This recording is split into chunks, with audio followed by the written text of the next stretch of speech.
bonjour et bienvenue à notre première séance du journée pour la troisième journée du camp de carrière 2021. Merci pour nous joindre aujourd'hui. Veuillez partager vos pensées aujourd'hui utilisant le hashtag CBC_CDC sur Twitter et tous les médias sociaux.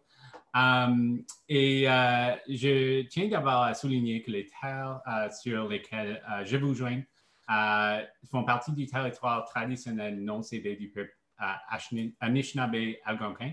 Les peuples de la nation Algonquin vivent dans ce lieu depuis des millénaires et nous sommes reconnaissants d'avoir la possibilité d'être présents sur ce territoire. Au fur et à mesure que nous progressons dans la session d'aujourd'hui, veuillez partager vos questions en utilisant le bouton questions et réponses dans la langue de votre choix. Avec nous aujourd'hui comme modératrice, on a Catherine Leblanc et c'est pour la session la première impression virtuelle que je pense est très important et un sujet qui est très important de cette situation où nous sommes tous virtuels. Alors, Catherine est présentement coordonnatrice principale de projet au Centre des pensions du gouvernement du Canada et la coprésidente du Réseau des jeunes fonctionnaires fédéraux du Nouveau-Brunswick.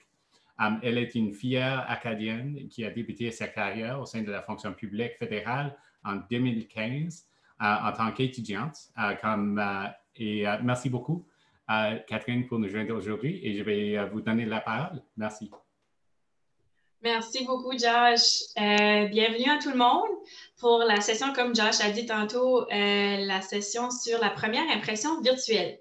Donc, aujourd'hui, on est très heureux d'accueillir nos trois panélistes, soit Jennifer Thorne, Jean Cardinal et Laura Colella. Ils ont tous été choisis, tous les trois, parce qu'apparemment, ils font une excellente première impression. Donc, dans l'esprit du sujet, on a décidé qu'ils prendraient chacun leur tour pour se présenter brièvement et pourquoi ils sont sur ce panel aujourd'hui. Donc, si ça vous va, je vais commencer avec Laura. Bonjour, donc je suis Laura Colella et j'ai été chef de programme pour les agents libres du Canada pendant un moment. J'ai été agente libre aussi pendant plusieurs années.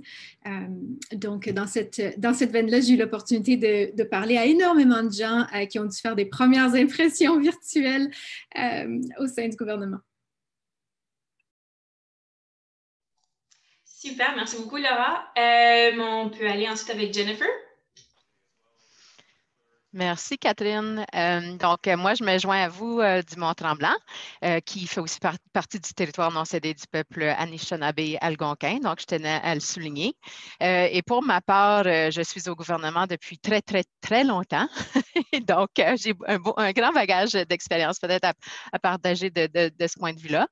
Je suis au bureau du Conseil privé depuis 2015 et au renouvellement de la fonction publique depuis 2018. Et puis, ça fait depuis 2018 que je travaille, moi, à distance de façon virtuelle à temps plein. Donc, je suis heureuse d'être ici pour vous parler là, des premières impressions. Puis, je suis toujours un peu surprise qu'on ait pensé à moi pour cette session-là, parce que, comme toi, je suis une fille d'une petite ville au Nouveau-Brunswick. Notre accent, les gens vont peut-être reconnaître un peu différent. Moi, je suis une Acadienne hébréonne, donc un accent un peu différent. Puis, je me suis retrouvée au gouvernement un peu par hasard. Puis, je ne me sens pas toujours très, très, très raffinée, mais j'espère que vous allez trouver que mon charme, surtout la première fois que vous me rencontrez, vient du fait que je suis une personne qui est vraiment très authentique, puis très positive, peut-être même des fois un peu trop. Puis, j'aime aussi beaucoup l'humour. Donc, j'utilise beaucoup dans mon travail. Vous allez peut-être en entendre des jokes plates aujourd'hui aussi dans le contexte de cette présentation. Donc, j'ai hâte de participer à cette session et sur ça, je te redonne la parole. Merci beaucoup, Jennifer. Puis, je pense que ça va être un safe space là, pour nos accents acadiens, moi et toi, aujourd'hui. On se sent confortable à parler comme qu'on veut. Je vais laisser Jean se présenter maintenant. Bonjour, salut Jean Cardinal. Pour ajouter à la diversité de la francophonie dans la salle, je suis un franco-ontarien. Donc, nous autres, on rajoute des ER à tous des mots en anglais pour les rendre en français. Donc, j'espère vous démontrer ce talent-là aujourd'hui. C'est ça, dans le fond, les premières impressions. Moi, ça fait pas super longtemps que je suis au gouvernement fédéral. Ça fait juste 10 ans, mais j'ai vraiment commencé ma carrière dans des emplois où ça nécessitait, ça faisait vraiment partie. Donc, des emplois en vente. J'ai travaillé beaucoup en exposition quand les expositions étaient quelque chose de gros dans la fin des années 90, début 2000. Donc, mais beaucoup de ce que j'ai appris sur les premières impressions, j'utilise encore aujourd'hui. Même si c'est dans les médias sociaux, c'est sûr que notre attention est beaucoup plus courte. On n'a pas autant de temps à faire certaines interventions qu'on veut, mais les mêmes principes fonctionnent super bien.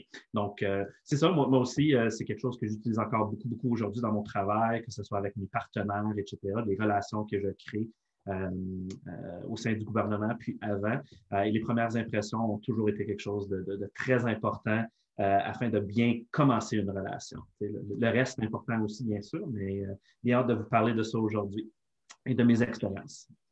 Super, merci beaucoup, Jean. Merci beaucoup à vous trois de vous avoir présenté. Donc, on va commencer avec quelques questions qu'on a préparées juste pour lancer la conversation. Puis, je ne sais pas si Josh l'a mentionné, je crois que oui, au début. N'hésitez pas à soumettre vos questions dans la section Q&A sur Zoom. Donc, on pourra répondre à vos questions aussi là, au courant de la session.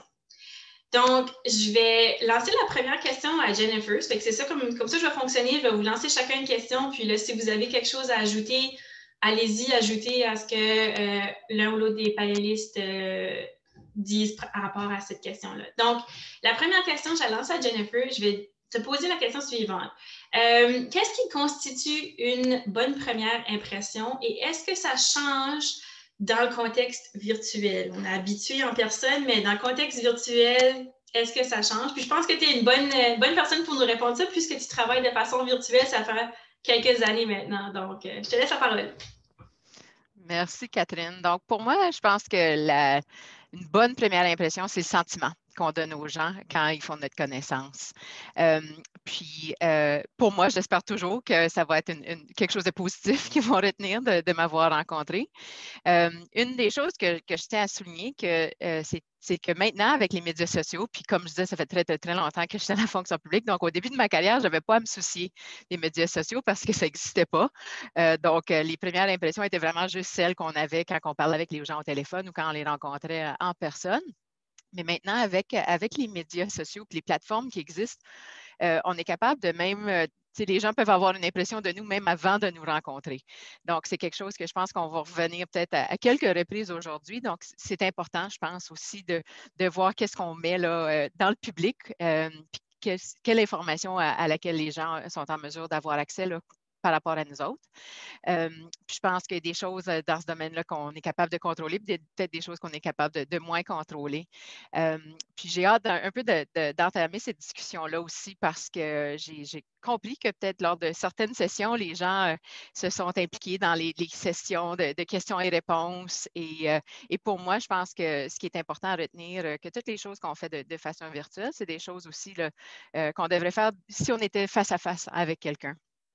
Donc, de garder là, les mêmes bonnes habitudes qu'on a dans un monde où est-ce qu'on verrait quelqu'un de vive voix. Puis si je ne le dirais pas, si je n'étais pas assez brave de le dire à une personne en face à face, je ne devrais pas non plus l'écrire en cachette en chat là, lors d'une session. Donc, je pense que dans le physique, ceci étant dit, on est capable d'avoir peut-être un effet un peu différent, plus contrôlé.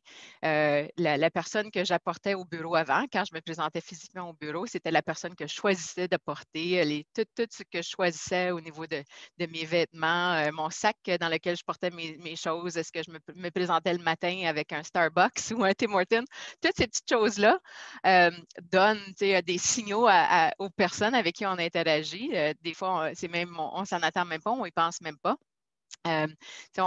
mais on décidait vraiment de la personne qu'on présentait aux autres. Puis je pense qu'il y a un élément de ça qu'on est capable de faire quand même en étant virtuel. Donc, toutes les choses qu'on fait, la façon qu'on se présente, la façon qu'on login, si on utilise un background ou si on n'utilise pas, ça l'envoie de l'information aux gens.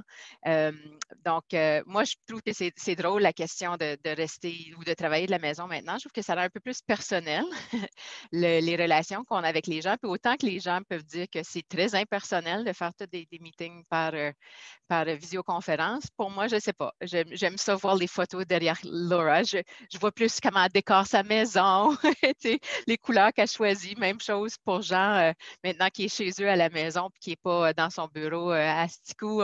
Je suis capable de voir un peu plus qu'est-ce qu'il y a dans sa vie. Moi, j'adore de voir les animaux, des gens qui se promènent ou s'il y a des enfants qui visitent. Il y aura peut-être un peu moins d'enfants parce que je pense en Ontario aujourd'hui, les enfants, il y en a une bonne partie qui sont peut-être retournés à l'école. Mais pour moi, je pense que ça l'a rendu des collègues moins robots, plus humains. Donc, pour moi, je pense que c'est des choses qui sont que je tenais à souligner. Je pense aussi, je voulais juste aussi des bonnes pratiques que je partagerais dans les deux mondes, que ce soit dans un monde physique ou virtuel. Puis, je voyais au début là, le chat des gens qui avaient des perspectives semblables au moins. Pour moi, être à l'heure, la ponctualité, très, très, très important.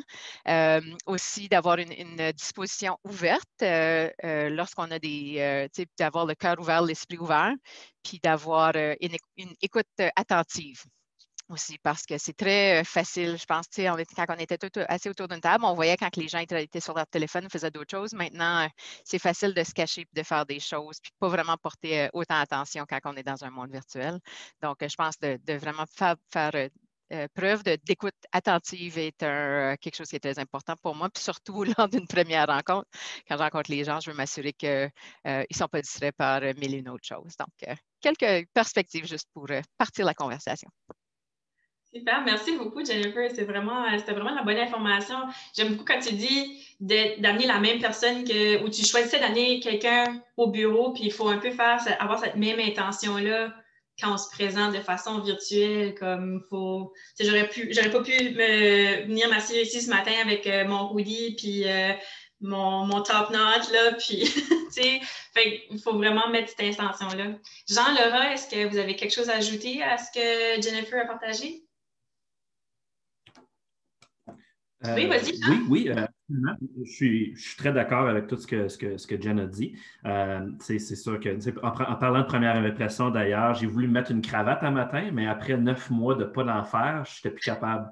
Donc, au moins, vous avez reçu une plaquette aujourd'hui, donc pour mes premières impressions. Mais non, je te dirais que c'est plein de bonnes idées sur comment, l'authenticité. On l'a vu dans le chat un peu, c'est ça. C'est des principes que je pense que tout le monde comprenne. Moi, ce que j'aimerais rajouter là-dedans, ça serait de dire tout simplement que même si on pense qu'on est en train de faire, on check toutes les boîtes, puis on dit « Ah, non, je suis authentique, je suis honnête, je fais toutes ces choses-là », des fois, notre propre personnalité peut rendre la première impression moins agréable pour quelqu'un d'autre. Puis je m'explique rapidement. Moi, je suis quelqu'un d'extraverti, je suis quelqu'un qui aime ça parler beaucoup, j'ai la jasette. Et ça m'a pris longtemps dans ma carrière, surtout au début de vingtaine, quand je rencontrais quelqu'un où j'avais le feeling que cette personne-là ne m'aime pas autant, mais j'en rajoutais plus, j'en beurrais plus épais, je parlais plus fort, je demandais comme « Hey, cette personne-là, elle va m'aimer, je vais être drôle, je vais être entertaining, etc., etc. » Puis, tranquillement, pas vite, le long de ma carrière, puis à force de gérer certaines personnes et différentes personnalités, on réalise qu'il y a des introvertis aussi. Et quelqu'un qui est un petit peu plus gêné, un petit peu plus réservé, d'avoir ce genre de personnalité-là aussi forte, peut mettre quelqu'un à dos. Donc, j'avais réalisé rapidement que les premières impressions que je donne, Marshall McLuhan le disait, c'est le message avec la personne, ça dépend, c'est qui les filtres. Donc, si quelqu'un est vraiment plus axé à une personnalité plus gênée, il faut avoir ce respect-là. Donc, je trouve que commencer un petit peu plus neutre, pas Jean Cardinal à 100%, mais Jean Cardinal à 50%, je mets beaucoup moins de personnes à dos avec ma personnalité qui est peut-être un petit peu plus forte. Donc, pour moi, ça m'a beaucoup aidé dans ma carrière. C'est une leçon que j'aurais aimé savoir les premières équipes que j'ai gérées parce que ça a créé justement des difficultés avec certains de mes employés. Et tout ça avait été basé sur notre première rencontre et deuxième rencontre où j'ai continué à être moi-même, qui est authentique, qui est bien, mais il faut réaliser que ce n'est pas tout le monde qui accepte les messages de la même façon. Ouais, c'est un excellent point. Laura, vas-y. J'aimerais juste rajouter à ça, parce que ce que Jean dit, c'est absolument vrai quand on est en personne avec les autres, parce que des fois, les personnalités différentes peuvent venir se cogner un peu l'un à l'autre. Mais c'est que sur le virtuel, c'est encore plus important, parce que des gens, par exemple, qui ont tendance à dominer la conversation, quand tu essaies de faire ça en ligne, puis que d'autres gens qui sont peut-être moins à l'aise et qui veulent intervenir, c'est parce que ça peut être très difficile pour les gens. Puis quand j'entends des gens qui sont mal à l'aise avec le fait qu'on est rendu au virtuel, qu'on fait nos réunions comme ça, c'est souvent parce que le virtuel n'est pas adapté aux gens qui ne sont pas toujours les premiers à lever la main et dire « Ah, moi j'ai quelque chose à dire, moi j'ai quelque chose à dire ». Puis ça, il faut faire particulièrement attention de se modérer quand on est devant une caméra. Ça l'amène à un niveau de complexité là, qu'il faut vraiment être toujours conscient. Puis avec le temps, on s'habitue, mais surtout quand on n'est pas habitué, il faut faire attention. Oui, c'est surtout que c'est difficile. En personne, on peut lire le langage corporel quand on a comme dépassé notre limite ou dépassé notre temps pour contribuer à la conversation, mais en virtuel, des fois, c'est plus difficile de se limiter ou de comprendre, de toucher cet aspect-là. Puis justement, on va passer à la prochaine question parce que la prochaine question parle de justement le langage corporel. Donc, celle-là, je vais l'adresser à Laura. Puis, donc, on en parlait brièvement, on vient de le toucher brièvement, mais quel genre de traits ou comportements donne une première impression positive? Puis, dans ce cas-ci, c'est quoi l'importance du langage corporel, dans ce petit carré ici qu'on a à offrir aux gens dans un monde virtuel? Oui, et puis je vous dirais qu'à prime abord, je voudrais souligner que tout ce que je vais vous dire aujourd'hui, je comprends que je le dis de ma perspective. C'est-à-dire que je suis très consciente que mon environnement influe beaucoup sur ma perspective de ces choses-là. C'est-à-dire que je suis une femme blanche issue d'un milieu relativement aisé, je suis avocate, je viens de Montréal. Toutes ces choses-là influent un peu sur mon premier réflexe lorsque je vois les gens. Puis moi, je travaille beaucoup à me dire, OK, ben des fois, ce qu'on voit, c'est pas toujours ce qu'il y a dans le fond. Donc, je travaille fort sur ça, sauf que à la base, ce qu'on ne veut pas faire, je pense que ce qu'il faut se souvenir, c'est que ce qu'on ne veut pas faire, c'est qu'on ne veut pas distraire. C'est-à-dire que si je vous parle, par exemple, en ligne et que vous avez une grosse tache sur votre chandail, ça va distraire. Fait qu'il faut s'assurer qu'on soit quand même bien présenté, que le background est calme, qu'il est bien organisé. Puis, je vais en profiter pour vous dire, moi, je suis pas... On utilise beaucoup les backgrounds virtuels. Moi, je ne suis pas une fan des backgrounds virtuels parce que ça distrait énormément quand les gens... Parce que si on veut parler normalement avec nos mains, moi, je parle beaucoup avec mes mains, mais si on veut parler normalement, bien, les backgrounds virtuels distraient, puis ça a tendance à comme... Les gens vont avoir l'œil qui va aller ailleurs au lieu de focusser sur ce que vous êtes en train de dire. Au niveau du corporel, moi, je peux vous dire, j'ai fait une entrevue à un moment donné avec quelqu'un qui portait un chandail sport, un chandail à cagoule. Puis ça m'avait surpris comme réflexe, puis ça m'a distrait. Quand ça arrive, je me répète moi-même que je ne vais pas sauter aux conclusions juste sur ce fondement-là. Mais je peux vous dire que durant l'entrevue, la personne qui dit des choses, qui dit, où tu réfléchis, tu te dis, ben, est-ce qu'elle a un bon jugement? Est-ce que son sens du jugement est comme aiguisé? Mais ça n'aide pas si quelqu'un arrive et qui se présente comme ça. Puis dépendant de le type de rencontre que vous êtes en train d'avoir en ligne, quand c'est une rencontre avec votre équipe, tout le monde est un peu plus relax, ça va. Mais si, par exemple, vous êtes en entrevue, trouvez-vous un coin tranquille.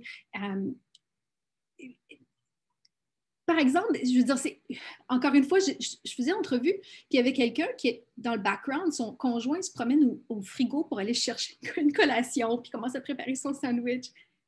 C'est parce que ça distrait, puis ça ne nous aide pas à focusser.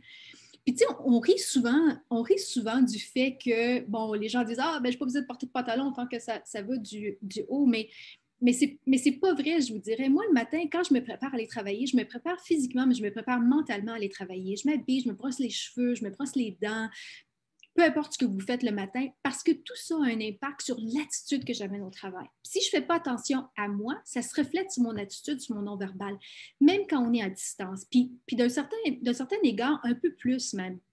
On l'a dit plusieurs fois, fait que je ne vais pas le répéter, mais arrivez à l'heure, tout le temps, toujours. Testez vos outils, mais n'arrivez pas en retard, ça va avoir un impact. Vous allez arriver, vous allez tout stresser parce que vous êtes en retard, les gens ont perdu leur temps, ça stresse tout le monde. on en a parlé aussi beaucoup depuis ce matin. Je pense qu'on va tous vous dire un peu la même chose, là, mais soyez authentiques. Puis l'authenticité, c'est physique. Ça demande la pratique, puis ça vient avec la confiance, puis l'aisance et tout ça. Mais il faut travailler sur ces choses-là parce que ça se transparaît dans notre corps. Et puis, je vais finir avec une petite anecdote. Récemment, j'étais dans une entrevue, puis, pas dans une entrevue, pardon, dans une réunion. Puis, en tout cas, c'était un enjeu qui était assez problématique, j'imagine, pour les gens. Les gens se parlaient puis échangeaient leurs idées. Mais il y avait une personne qui était en ligne, puis elle roulait des yeux. La personne roulait des yeux, puis elle était comme, exaspérée. Là, je me dis, c'est parce qu'il faut se souvenir que les gens peuvent vous voir tout le temps. Puis parce que tout le monde est devant nous en caméra, surtout quand on est moins que 10 personnes, par exemple, puis qu'on peut voir tout le monde. Tous les petits gestes que vous faites, les gens peuvent les voir. Puis c'est gênant des fois. C'est pas poli, puis ça met personne à l'aise. Puis moi, j'étais même pas concernée par le roulement des yeux, puis j'étais super mal à l'aise. Puis je voulais partir de cette réunion-là. Fait qu'il faut toujours se souvenir que oui, il faut être sur notre meilleure impression. Puis moi, je le recommande tout le temps. Quand on a des self-views dans les Zooms, puis tout ça, enlevez ça. Regardez-vous pas parce que ça va vous distraire. Puis on a tendance à regarder ça, mais ça ne veut pas dire que vous oubliez que vous êtes quand même en caméra puis que les gens, ils peuvent vous voir. Fait que faites très attention. Puis moi, je fais particulièrement attention à ça parce que j'ai un visage où on peut tout voir, ce que je pense. Mais c'est une question de aussi modérer mon approche aux autres. Parce qu'il faut que les gens se sentent à l'aise. Moi, j'aime beaucoup le virtuel. Je pense que ça va changer pour le mieux notre futur. Mais sauf que ça veut aussi dire qu'il faut apprendre de nouveaux comportements. Puis ça demande de la pratique, mais de la pratique consciente. Oui, absolument. Non, tu fais des excellents points. Merci beaucoup, Laura. Pour l'occasion, juste parce que tu parlais des choses distrayantes dans le derrière, dans le background, pour l'occasion, j'ai emporté mon chien chez les voisins parce que je savais que le moment que j'allais me connecter puis me mettre à parler avec vous autres, il allait japper ou il allait venir ici ou il allait pleurer ou faire quelque chose de pas correct. Là. Fait que, oui, il y a plein de choses comme ça qui peuvent nous distraire dans les choses comme ça. Elle a-tu ajouté quelque chose? Je voulais juste ajouter que moi, je suis toujours à l'aise avec des chiens et des chats qui arrivent, là, ça, à 100% tout le temps.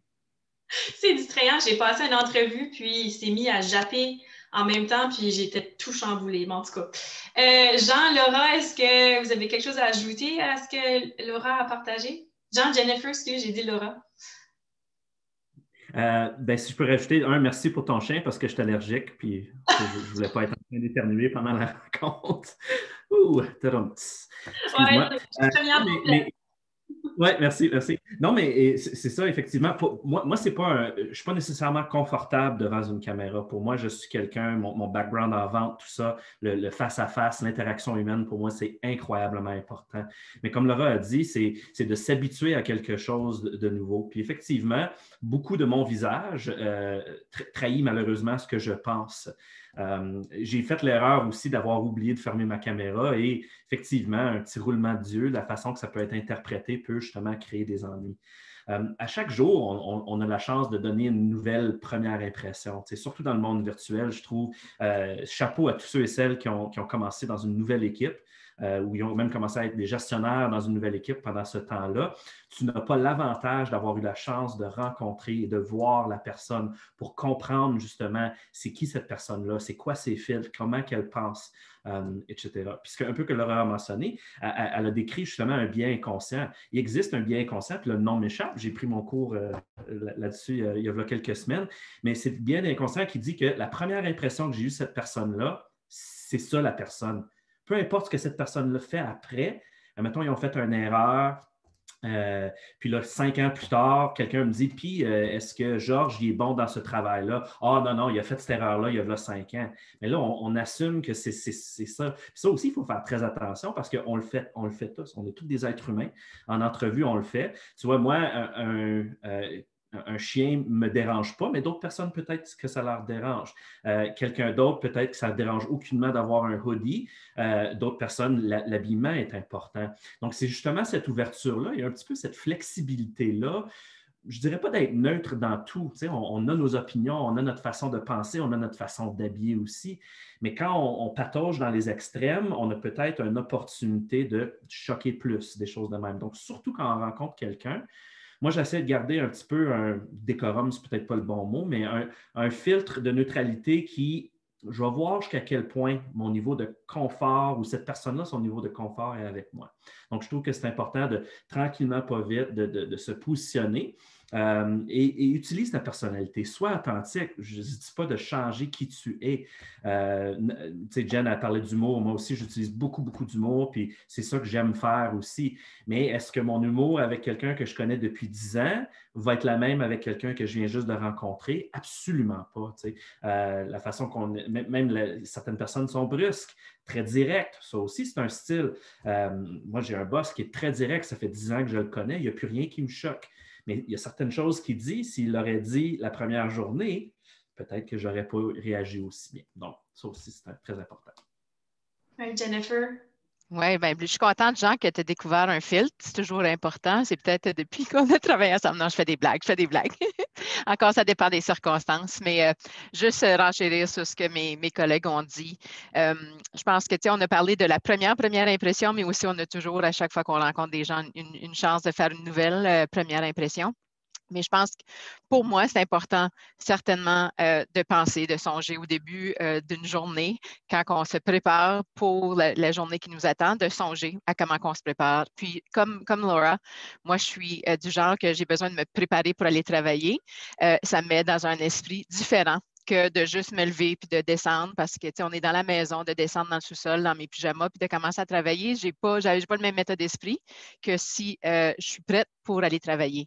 C'est la même chose, j'utilise souvent l'exemple que moi, je fais beaucoup d'exercices, puis c'est la même chose, je ne ferais pas de l'exercice en pyjama. Je mets mes vêtements d'exercice pour faire mes exercices. Je vais être plus attentive à ce que je fais. Je vais travailler plus fort probablement aussi que si je suis en flanellette puis je commence à suer dans les premières secondes. Puis je pense aussi juste, il y a des questions aussi dans le chat où par rapport à l'habillement, tu sais, moi, j'utilise la notion de business on top, puis on se fout peut-être un peu moins de ce qu'il y a en bas. Moi, je fais la joke que j'ai mes pantalons de yoga de travail, puis j'ai mes pantalons de yoga qui sont pour l'exercice, puis ils sont vraiment dans des tiroirs différents. Je les garde séparés, mais encore, c'est juste une question de mettre, ça m'aide pour moi d'être mieux préparée. Puis aussi, il y a des journées où est-ce que je me dis, je ne prendrai pas le temps, je vais prendre un peu plus de temps avec mes enfants ou plus de temps pour faire de l'exercice ou aller prendre une marche avec mon chien dehors. Puis, tu sais, si j'ai juste des meetings avec mes collègues, OK, peut-être que je ne me maquillerai pas, je ne ferai pas mes cheveux, je vais mettre la toque que Catherine disait, le pompon sur le top de la tête. Mais je te dirais plus souvent que non, j'aime mieux me préparer parce qu'encore l'état d'esprit. Puis aussi, tu ne sais jamais. Dans une journée, ça m'est arrivé de me faire rapatrier dans un meeting que je n'avais pas l'intention à laquelle participer. Donc, il y a d'autres gens qui ont aussi des trucs. Quelqu'un qu'on nommera pas, qu'on connaît très bien, garde des foulards tout près pour comme cacher au besoin si jamais il y a une urgence de dernière minute. Puis moi, je garde toujours un petit coffret de maquillage là, pour me saupoudrer le nez avant des meetings au cas où que je vais être sur caméra. Mais moi aussi, je trouve que je vais être plus à l'aise, moi, confortable, si j'ai pris le temps de me préparer un peu plus. Puis même si, comme Laura disait, j'essaie de ne pas me regarder dans la caméra, si je sais que je parais mieux, je vais me sentir mieux un peu dans mon meeting. Puis ça, c'est moi, c'est pas tout le monde. Je n'impose pas ça à n'importe qui d'autre, mais pour moi, c'est quelque chose que si je me sens moins mal par rapport à ce que j'ai l'air, je vais être plus confiante dans mes interventions puis dans ma contribution. Puis c'est un excellent truc parce que je regardais les questions qui se font poser tout de suite là, dans le Q&A, puis il y a beaucoup de questions par rapport à c'est quoi les trucs pour, comme une question qui est venue, comment se pratiquer à être à l'aise devant la caméra. Des choses comme ça, c'est des choses qui peuvent aider, se préparer, se mettre dans le mindset, se mettre dans l'idée qu'on se prépare pour soit une entrevue, une rencontre. Moi, je m'ai préparée avant de faire le panel ce matin, puis t'as raison, ça te donne une meilleure, comme un petit boost d'énergie, si tu veux, avant de commencer ta session. Laura, veux-tu ajouter? Je voulais intervenir parce qu'en début de ma carrière, je travaillais, en tout cas, le type de travail que je faisais beaucoup de médias. Puis, on m'avait dit, tu sais, les gens qui étaient spécialisés dans ce domaine-là m'avaient dit, pratique devant le miroir. on oublie ça, c'est très, très simple, mais ça fonctionne très bien. Si je m'en vais faire une entrevue sur un sujet X à la télé ou sur un panel, puis j'ai des points à faire, bien, oui, je me parle moi-même devant un miroir. Je pratique mes mots. Je pratique comment les gens vont le recevoir parce que comment ils vont me voir. Puis surtout, puis parce que je me connais très bien, parce que je l'ai dit plus tôt, j'ai un visage très expressif. Puis je veux faire attention de comment les gens vont me recevoir. Je ne veux pas distraire les gens sur comme un visage que je vais faire ou d'être trop expressive ou quoi, mais aussi quels mots je vais utiliser, puis tout ça. Puis ça l'aide d'être devant un miroir puis de se regarder. Puis c'est gênant un peu de le faire au début, tu sais, qu'on n'est pas habitué. Mais il faut être à l'aise avec cette gêne-là. Il faut se mettre confortable. Puis au moment où on va se sentir, puis ça vient avec le temps et la pratique. Moi, j'ai fait tellement de médias dans ma carrière qu'à un moment donné, de faire des affaires en caméra, soit virtuelle, c'est rendu comme une habitude. Puis je suis très, très, très à l'aise avec ça parce que j'en ai fait beaucoup, mais c'est de la pratique. Fait que je peux pas souligner assez le fait que c'est important de se pratiquer. Puis même, au pire, aller de le faire même avec quelqu'un qu'on connaît bien puis qui aimerait ça nous aider. Puis moi, je suis toujours disponible à aider les gens qui veulent pratiquer en passant. Bon, ben si on a des questions, si on veut se pratiquer, on contacte Laura. Jean, peux-tu ajouter quelque chose? Oui, justement, parce que, tu sais, ça fait penser, tu sais, comme, tu sais, il y en a qui font la télé. Moi, j'ai fait beaucoup de radio. On m'a dit que j'avais un visage pour la radio, donc j'ai pris ça à cœur. Mais dans la radio, c'est un bon exemple. On prend avantage, justement, de la voix. Donc, la voix a aussi un impact. Le ton a beaucoup un impact aussi. Donc, le non-verbal de la voix existe aussi. Puis je trouve que surtout avec du monde qui ont des problèmes de VPN, combien de rencontres qu'on a que les caméras sont fermées.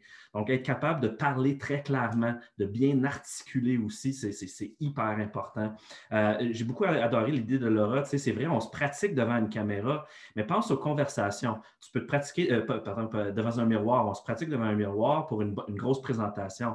Mais quand tu arrives à ta présentation, tu ne le fais pas avec un miroir là, puis tu te regardes tout le long.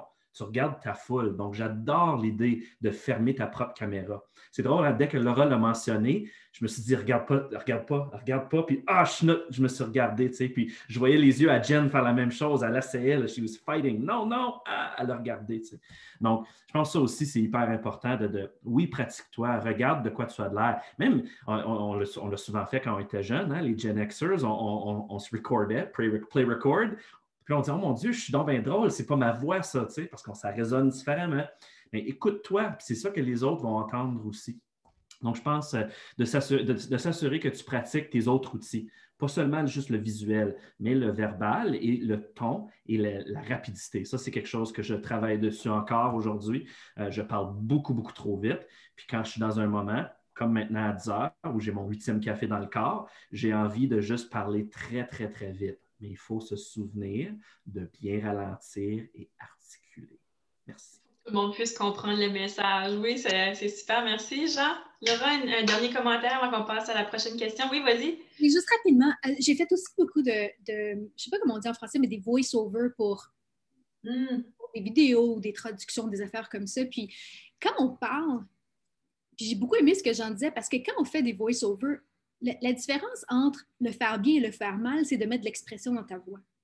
Donc, quand je lis quelque chose, bien, je vais souvent sourire parce que ça se traduit dans la voix. Mais moi, je trouve ça fascinant de savoir que le ton de voix vraiment va refléter sur ce qu'on essaie de dire aux gens. Donc, juste de garder ça en tête. Super, merci beaucoup. OK, on va passer à la prochaine question, juste pour qu'on puisse en répondre d'autres, dans le fond. Celle-ci, je peux l'adresser à Jean, parce que c'est celle qui n'a pas eu une question juste à lui. Les premières impressions sont ce qui permet d'influencer comment les autres nous perçoivent. Ça, on l'a établi au début de notre conversation. Mais quelles sont les choses à faire, ne pas faire? Puis je pense qu'on en a glissé un petit peu, on a touché un petit peu de ce sujet-là, mais c'est quoi les choses à faire, ne pas faire quand on essaie de faire une bonne première impression? Que ce soit de façon virtuelle ou en personne, peu importe. Donc, là, je te laisse la parole. Parfait, parfait. Je te dirais que surtout dans un contexte de travail, surtout dans un contexte où je me trouve à donner des briefages à des sous-ministres adjoints, des sous-ministres, des choses de même, on n'a pas énormément de temps. Donc, on met beaucoup, beaucoup d'emphase sur comment bien briefer les gens, surtout dans la haute gestion. La réalité pour plusieurs d'entre nous, c'est même juste briefer notre gestionnaire. Là. Il n'y a pas nécessairement beaucoup de temps. Et je lis beaucoup avec mes employés, même encore aujourd'hui, où moi, ma personnalité, j'aime ça que ça bouge, puis j'aime ça que ça bouge vite. Il y en a d'autres personnes que leur personnalité, c'est vraiment plus, ça leur prend un petit peu de temps avant d'arriver à un sujet. Donc, moi, la plus grosse chose que je dirais, c'est de faire attention au temps que tu as, le temps que tu as afin de donner ton message. Puis pour ça, je vais ressortir un concept qui est sorti probablement dans les années 80. Comme je disais, je viens d'un background en exposition. J'ai travaillé dans le booth, là, ils appelaient ça des booth babes, là, mais je n'étais pas un booth babe. Moi, j'étais juste là pour justement accueillir les gens. Puis même, j'ai commencé à donner de la formation. Puis un des contrats que j'avais, c'était justement avec le gouvernement fédéral. C'était comment former les gens à interagir avec les Canadiens chez eux, au Calgary Stampede, dans n'importe quel autre événement, etc. Puis j'appelle ça la règle du 3-30-3. C'est une règle qui s'appliquait justement en exposition, puis s'applique encore plus, je dirais, aujourd'hui avec les médias sociaux. Puis c'était la règle de tu as 3 secondes de capter l'attention de quelqu'un pendant qu'il passe dans ton corridor. Donc, ton kiosque, il doit avoir du flash. Mais même principe. Toi, en tant que personne, en tant que brand sur les médias sociaux, c'est quoi ton petit flash? C'est quoi ta photo que tu utilises? Pense-y bien. Si c'est une photo qui n'est pas professionnelle, puis tu t'en vas sur LinkedIn, puis c'est toi en train de caler 2-3 bières, on s'entend que LinkedIn, c'est peut-être pas la plateforme que tu devrais faire ça. Voilà. Donc, ça, c'est ton 3, c'est le 3 secondes. Le 30, c'est le 30 secondes que tu as afin de donner ton message. Dans un kiosque, c'est clair, tu es là pour vendre un produit, un service, puis la clientèle arrive. Mais dans les médias sociaux, c'est un petit peu le même principe. Tu as à peu près 30 secondes pour t'exprimer ton opinion, que ce soit dans la description, que ce soit dans le contenu de les tweets que toi, tu décides de faire, ou peu importe la plateforme. Les sujets que tu vas justement promouvoir, pousser, etc., c'est dans ton 30 secondes. Et le 3 minutes, ben, c'est l'authenticité, c'est le long term. Puis là, je dirais 3 minutes, on s'entend, dans les médias sociaux, c'est beaucoup plus vite que ça. Mais c'est là où justement, tu gardes ton brand. Si tu donnes une première impression, tu fais le suivi. Moi, je suis excellent à faire donner une première impression, mais c'est à la fin de la rencontre, je promets la lune, puis 2 semaines plus tard, je n'ai rien fait. Ma première impression n'a pas fonctionné. Oui, ils sont partis de la rencontre et disaient « Ah, il était super drôle, il était fin, il portait une cravate. » On était super contents, mais il n'a pas continué le travail. Donc, je te dirais, c'est après le first impression, c'est quoi ton brand à toi? Est-ce que tu as resté authentique? Est-ce que tu as fait ce que tu as dit que tu allais faire? Est-ce que tu étais poli? Est-ce que tu avais du respect dans tes propos? Donc, c'est là où c'est un petit peu plus à long terme. Donc, oui, ton brand il est là. Tu as quelques secondes pour capter l'attention des gens, mais c'est à long terme que je trouve qu'il faudrait focusser. Puis ça, c'est un petit peu dans le monde virtuel. Donc, c'est ça. Je te dirais, grosso modo, c'est un très vieux principe qui s'applique encore beaucoup aujourd'hui. Super, merci. Je n'avais jamais entendu cette expression-là, 3-33. J'aime beaucoup ça. Je vais le prendre en note. Laura, Jennifer. Copyright Jean Cardinal. Pardon? Copyright Jean Cardinal. C'est dans un livre qui part, je ne me rappelle plus de la source. Je suis désolé. Jennifer, je vois que tu t'es unmutée. Oui. Donc, je pense que Jean parlait vraiment de la question du respect. Je pense que c'en est une qui est très, très, très importante dans un domaine, dans tous les domaines professionnels, mais surtout dans un domaine virtuel aussi. Donc, la question du respect du temps, de reconnaître que les gens ont un temps limité et de faire de notre mieux pour respecter le temps. Je pense aussi à la question du respect des gens, puis des perspectives, puis de tenter de bâtir une relation mutuelle de respect, puis de compréhension, puis d'essayer de prendre le temps, mais dans l'optique quand même du respect du temps, d'essayer d'établir des connexions avec les gens, de voir comment ils vont, parce qu'il y a beaucoup de ça qu'on manque, je pense, ou qu'on n'a pas, qu'il faut faire plus attention dans un mode virtuel. Donc, c'était juste 2 dimensions là, du respect que je voulais signaler suite aux commentaires de Jean. Laura, avais-tu quelque chose à ajouter là-dessus? Non? Ben, ça tombe bien parce que je voulais passer à la prochaine question parce que justement, Jean en a mentionné pendant son intervention, il a parlé de brand. Puis la prochaine question que j'avais, c'était au sujet du branding, donc l'image de marque. Puis je voulais l'adresser à Laura parce que quand on s'est rencontrés avant le panel, elle a dit qu'il y avait beaucoup d'opinions sur le branding puis l'image de marque. Puis donc, qu'est-ce que ça veut dire l'image de marque dans le contexte du gouvernement du Canada? Donc, on sait que les ministères, les agences ont des images de marque, des compagnies privées, on pense à plein de compagnies privées qui ont des images de marque qu'on remarque puis qu'on n'oublie pas. Mais pour une personne individuelle, qu'est-ce que ça signifie avoir sa propre brand, sa propre image de marque? Donc, je te laisse la parole là-dessus, Laura. Ouais, je pense que ça, en soi, là, cette question-là pourrait faire l'objet d'un panel là, tout seul. Parce que je pense qu'il y a beaucoup à dire sur comment on se fait une image de marque, puis comment être authentique à travers ça. Puis c'est surtout ça que je voulais adresser, parce que je pense que c'est important qu'on se développe ce qu'on appelle un pitch d'ascenseur. Ne serait-ce que parce que c'est un bon exercice pour apprendre à se connaître soi-même. Donc, c'est une occasion pour déterminer un peu dans quelle direction on veut aller, comment on veut être perçu, comment on va être reçu. Ceci dit, je pense que c'est aussi problématique d'avoir un branding duquel on ne démarre jamais que de n'avoir aucun branding du tout et de ne pas avoir pris le temps de réfléchir à qui on est réellement. Puis ça revient à ce qu'on a parlé beaucoup depuis le début, puis c'est cette question d'authenticité. Je compare ça des fois aux, vous savez, les influencers, les gens qu'on voit sur Instagram et d'autres réseaux sociaux. Si tout ce qu'ils disent et qu'ils font reviennent à leur pitch, à un moment donné, ça manque d'authenticité. Puis je vais vous dire, franchement, moi, ça m'inquiète tout le temps les gens qui manquent d'authenticité parce que je me dis, mais t'es qui, toi, sous toute la parure que tu t'es bâtie, puis sous laquelle, jusqu'à un certain égard, tu veux te protéger? Est-ce qu'il y a une personne qui saura être authentique, qui va être ouverte, qui va être vulnérable, qui va être flexible lorsque le besoin surviendra? Donc, c'est important pour par exemple, un influencer, de ne pas constamment être en train de vous vendre des affaires parce qu'à un moment donné, ça devient inintéressant. Mais c'est la même chose pour les gens. C'est important de ne pas toujours être dans votre branding. Moi, ça m'inquiète les gens qui passent des heures chaque jour sur leur branding, puis tu peux le voir. Et c'est à temps peut-être, mais je ne peux pas m'empêcher de penser que ces gens-là sont beaucoup plus focusés sur leur image que leur contenu. Puis ça l'aide personne. Ce n'est pas ce que les gens recherchent. Puis de part et d'autre, autant qu'on sait qu'une personne veut se brander, la personne qui recherche le talent, il faut aller un peu plus en profondeur. C'est pas suffisant de regarder cette surface-là. Une chose qui va... on passe beaucoup de temps à se brander puis à décider bon, qui on veut être, comment on veut se présenter, mais une chose qui ne va pas changer en ligne, c'est votre réputation qui vous précède. La manière que vous traitez les autres reflète fortement sur vous. Vous pouvez faire un branding comme vous voulez, mais les gens vont en jaser de vous, surtout si vous prenez beaucoup d'espace. Vous voulez vous assurer qu'il y a du contenu derrière tout ce branding-là. Je pense que Jean l'a mentionné un petit peu, là, un peu plus tôt en parlant de branding.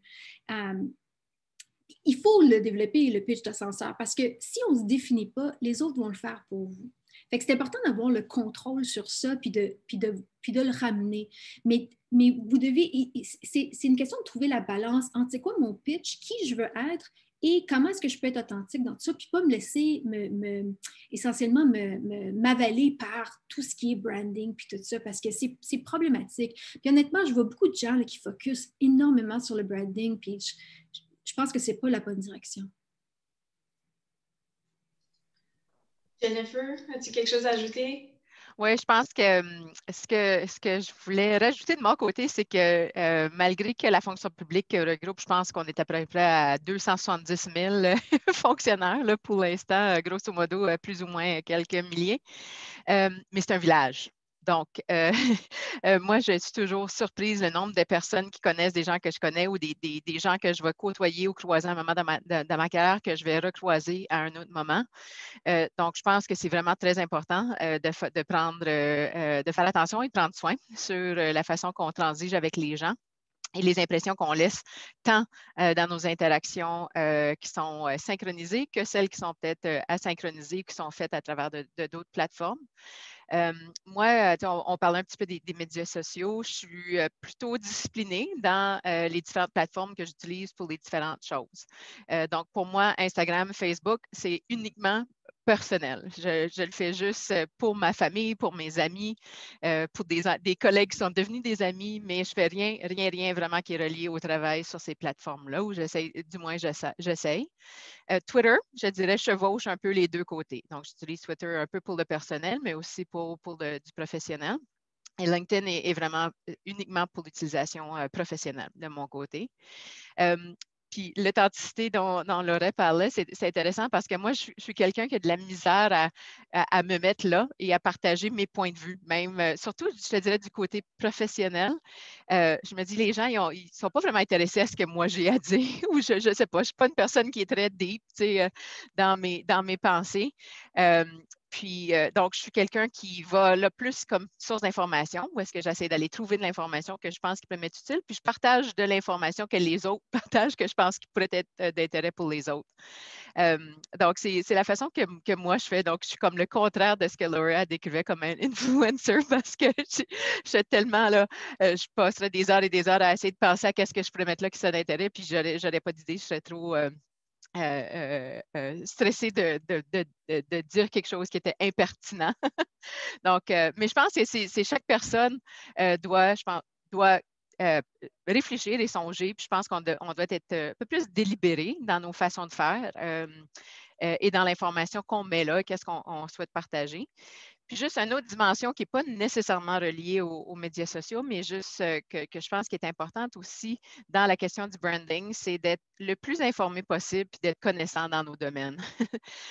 Donc, je pense que quand on va vouloir faire une contribution, le plus qu'on est capable d'avoir un point de vue qui est informé, qui est réfléchi, qui est songé, je pense que ça apporte toute une différente dimension puis une profondeur à ce qu'on peut contribuer. Donc, c'est dans un autre optique, c'est l'autre chose, je m'étais fait une petite note là, que je voulais songer, puis avant de l'oublier, je voulais l'insérer. 100% d'accord avec tout ce qui a été dit. Tu sais, c'est vraiment un petit peu comme le 3-33. Là. Le 30, c'était ton elevator pitch. Puis le 3, c'est le focus du contenu après. C'est bien beau de dire, moi, je suis ici, moi, je pense à cela, mais là, c'est quoi le contenu qu'on continue à mettre par la suite? Puis je suis vraiment content. C'est quoi l'expression? Misery loves company, mais en même temps, moi aussi, Jen, j'ai des mêmes inquiétudes. Est-ce que je devrais poster ça? Tu sais, souvent, même le tweet pour cet événement-là aujourd'hui, je voulais comme mettre quelque chose de drôle ou de fun sur des premières impressions, puis je ne savais pas trop comment le faire. Donc, j'ai juste fait « share without a quote ». Tu sais, c'est ça qui arrive un peu. Donc, moi aussi, c'est une inquiétude. Tu sais, puis des fois, c'est entre les deux. C'est de trop en dire des fois peut avoir un impact sur ton brand, mais de ne pas dire assez aussi. Donc, c'est quoi la bonne réponse? C'est quoi le juste milieu entre les deux? Je pense que c'est différent pour tout le monde. Tu sais, c'est vraiment à toi de décider à quel point tu veux être vocal par rapport à un sujet. Puis ton brand, comment rigide tu veux être par rapport à un point, etc., etc. Donc, c'est vraiment une décision très personnalisée pour chaque personne. Donc, mais je suis très d'accord avec ce qui a été dit par mes co-panélistes. Encore sur le sujet du branding, là, on a expliqué un peu qu'est-ce que c'était, pourquoi c'était important, mais dans le cadre de nos carrières, avez-vous des exemples de votre côté?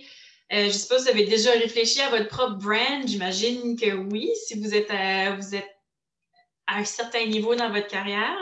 Tu dois avoir réfléchi à un moment donné, si tu veux devenir directeur, directrice, gestionnaire, peu importe, tu réfléchis à qui tu es comme personne, puis qu'est-ce que tu veux apporter à la table. Donc, avez-vous des exemples de votre part dans vos carrières où est-ce que vous avez soit utilisé ou développé des choses comme ça, votre propre branding pour impressionner ou pour faire une bonne première impression dans le contexte du travail?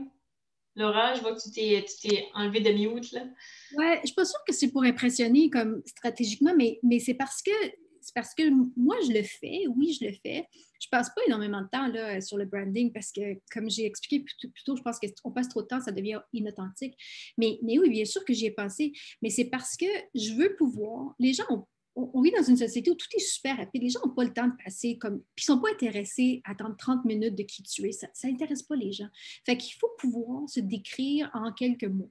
Tu sais, c'est ça le pitch d'ascenseur essentiellement. C'est de trouver qu'est-ce qui me définit. Puis ton pitch d'ascenseur ne va pas être le même au travail que Mais d'ailleurs, dans des travails différents ou dans ta vie sociale ou dans peu importe ce que tu fais à l'extérieur du bureau. Puis il faut être capable de s'adapter. Les gens ont plusieurs layers, comme on dit. Fait qu'il faut pouvoir être flexible à ce niveau-là. Mais il faut le faire parce qu'on veut être de service. Puis je pense que c'est ça, le branding qui est authentique, c'est un branding qui pense à cette idée qu'on le fait de service parce qu'on veut pouvoir expliquer rapidement à quelqu'un qui on est puis qu'est-ce qu'on peut amener comme outil supplémentaire. Il ne faut pas le faire pour des raisons très superficielles. Ça ne sert à rien. Jean, Jennifer. Rien à ajouter? Non, mais j'avais démuté tantôt, fait que je voulais lui donner la parole en premier s'il voulait y aller. Je pense que pour moi, au niveau de la réflexion que j'ai eue, je n'ai pas eu beaucoup. Je pense que je suis juste une personne, tu sais, you get what you see. Fait que, puis j'essaye, je ne suis pas quelqu'un qui est capable de me faire des fausses impressions, qui est capable d'être, tu sais, je suis très... je sais pas, ouverte, puis je suis quelqu'un qui est très terre à terre. Puis un peu, je pense que ce que j'essaie d'apporter, c'est mon vouloir d'aider. Je veux toujours être là, j'essaie toujours de savoir comment je peux aider les gens. Donc, je pense que c'est ça peut-être qui est un peu ma marque. C'est de quelqu'un qui veut toujours s'offrir, qui peut-être qui dit oui trop souvent, pas non assez souvent. Mais c'est ça. Donc, je dirais que de mon côté, c'est la seule réflexion que j'aurais de ce que j'ai songé de mon côté. Jean? Oui, excuse-moi, je ne suis pas capable de faire deux choses en même temps. Je répondais à la question par rapport à la définition du 333, donc j'espère que ça répond bien. Puis effectivement, sur Google, tu vas avoir la vraie définition. Moi, je l'ai un petit peu tweaké pour arriver là. C'est ça. Même chose, il y a des moments où on voit que notre branding est hyper important. On planifie un changement de carrière, on planifie à intégrer dans un nouveau ministère. C'est des moments de transition où le 3 et le 30 devient encore plus important. Moi, ça va faire à peu près 9 ans que je suis dans la même poste, pas dans le même poste, mais au moins au même ministère. Puis, mes premières impressions, je les fais quand il y a du nouveau monde qui arrive. Une nouvelle table de gestion qui arrive, tu as besoin de recommencer, reconstruire un peu ton brand avec des nouvelles personnes aussi. Donc, de dire qu'il y a comme un exercice ou un cycle à la création de ton brand, je te dirais que c'est continu. Tu fais les 3 tout le temps. Tu rencontres des nouvelles personnes. Tu dois rétablir des relations avec du monde que tu as déjà connu dans un nouveau monde, un différent monde. Mais l'aspect du contenu reste là. L'authenticité de qui tu es et les décisions que tu prends. Puis, ça revient, on n'a pas dit le mot encore, mais pour moi, c'est très important. Puis, c'est à la base. Nos mœurs, nos valeurs, nos éthiques, la façon que nous, on pense, à quoi je crois dedans, c'est pas tout le temps que ça s'agence bien avec ton ministère ou avec le groupe que tu travailles dedans et des choses de même. Donc, c'est là où je trouve que ça devient très, très, très difficile de respecter ton brand, rester intègre avec ton brand, à faire quelque chose que tu n'es pas d'accord avec. Mais pour moi, c'est toujours un défi. Mais je te dirais que dans ma carrière, j'ai changé mon brand aussi souvent que j'ai changé de job, puis j'ai changé de job souvent. Puis je te dirais que des aspects de mon brand, quel genre de travail. Quand je cherchais du travail en vente, mon approche était très différente. C'était ma capacité d'avoir la jasette, ma capacité de travailler dans une foule de personnes, etc., etc. Mon brand était très axé sur l'aspect extraverti, d'être capable de parler, d'être capable d'avoir ces discussions-là.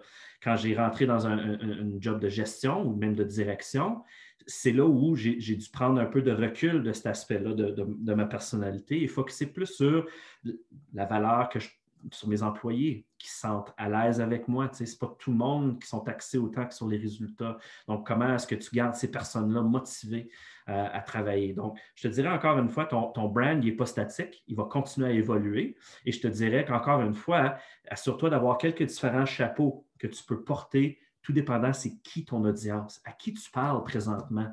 Ton brand doit avoir un peu de flexibilité pour changer justement pour ces différentes foules. Super, merci beaucoup à vous trois pour répondre à cette question-là, c'est vraiment apprécié. Je pourrais-tu l'ajouter, Catherine? Oui, parce que pendant que Jean parlait, j'ai eu d'autres réflexions ou d'autres idées. Puis je pense que c'est la question de se réinventer. Puis je pense que le brand, il peut absolument changer tout au long d'une carrière. Quand moi, je me suis joint à la fonction publique, c'était la jeune fonctionnaire qui faisait partie des jeunes que j'ai aidé à créer, vraiment un des premiers. Donc, ça vous dit à quel âge, à quel point je suis vieille, mais j'étais la jeune, tout le temps qui était apportée, qui faisait le point de vue, qui représentait les jeunes à la table de gestion. On vieillit, donc il faut se trouver un autre rôle.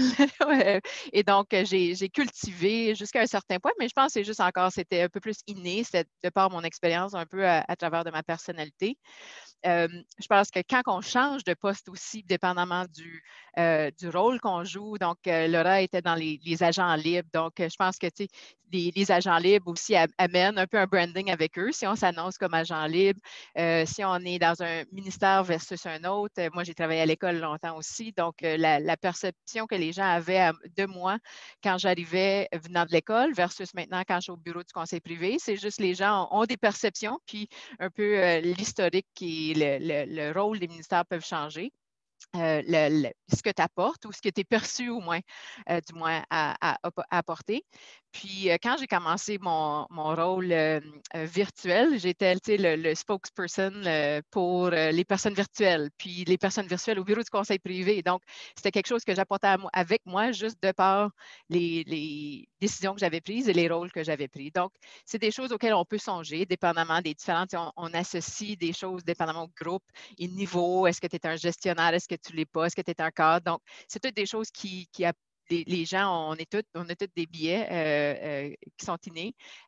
Donc, juste de penser à ce qu'on apporte, je pense que c'est important. Mais je n'avais même pas songé avant qu'on ait la discussion ici par rapport à moi, au niveau de comment ça avait évolué dans ma carrière à moi. Super, merci. Il nous reste à peu près 5 minutes à notre session. Donc, je vais combiner les 2 dernières questions que j'avais pour vous. Donc, c'est ça, je vais combiner les 2 dernières questions que j'avais pour vous. Est-ce que vous avez un truc ou quelque chose, un truc ou un conseil à donner aux gens qui ont eu l'expérience d'avoir eu une mauvaise première impression? Donc, comment on fait pour gérer ça? On n'est pas toujours on n'est pas toujours à notre plein potentiel.